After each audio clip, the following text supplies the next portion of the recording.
Telangana Revanth Reddy సర్కార్కు supreme court ఒక జలకే ఇచ్చిందుల్లా. అగ్గో ఏమయ్యా జలకంటే ఇప్పుడు సుప్రీంకోర్టు ఇచ్చినటువంటి షాక్కు దిమ్మ తిరిగి బొమ్మ కనబడుతున్నది. మింగుడు పడని ముచ్చటగానే అవుతున్నది తెలంగాణ సర్కార్లో ఉన్నటువంటి లీడర్లకు. మరి ఏమయ్యా సుప్రీంకోర్టు ఏమంతా షాక్ ఇచ్చిందనంటే, మొన్నట్ల కంచె గచ్చిబౌలి ఇష్యూ ఉండే కదా, ఆ ముచ్చట్లల్లా మీరు మాకు చెప్పకుండా ఎట్లా చేస్తారు, స్టే ఇచ్చిన తర్వాత కూడా మీరు ఎట్లా తొందరపడ్డారు, మీరు చెట్లను గట్లా అడ్డగోలుగా ఎట్లా నరికిండ్రు, మాకు వివరణ కావాలి, మళ్ళీ చెట్లను ఇక అన్ని ఆర్తలు పురాగా ఇక్కడనే చెప్తే ఓడిచిపోతుంది కదా, ఆర్త తెచ్చిన చూడుండ్రి. ఇక ఇప్పుడు నేను చెప్పబోయే ముచ్చట తెలంగాణ సర్కార్కు జరంతా బూగులు పుట్టించే ముచ్చటనే.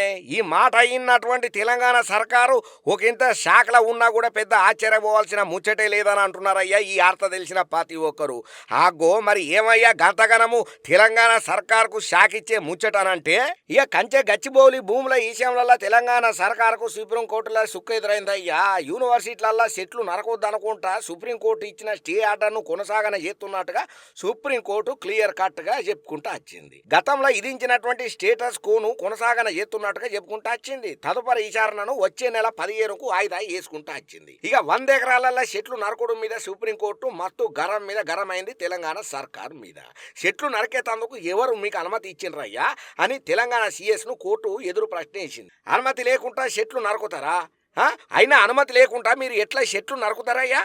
మీరు కనుక చెట్లు నరికిల్లు అనుమతి లేకుండా అని తెలిస్తే మాత్రం జైళ్లకు పంపిస్తామని చెప్పి కూడా సీరియస్ వార్నింగ్ ఇచ్చిండ్రు జస్టిస్ గవాయి. ఇక 100 ఎకరాలలో చెట్లు పునరుద్ధరించాలనుకుంటా ప్రభుత్వానికి ఆదేశాలు జారీ చేసిండ్రు. ఇక ఆ బాధ్యత కూడా సిఎస్దే అనుకుంటా స్పష్టం చేసింది అయ్యా.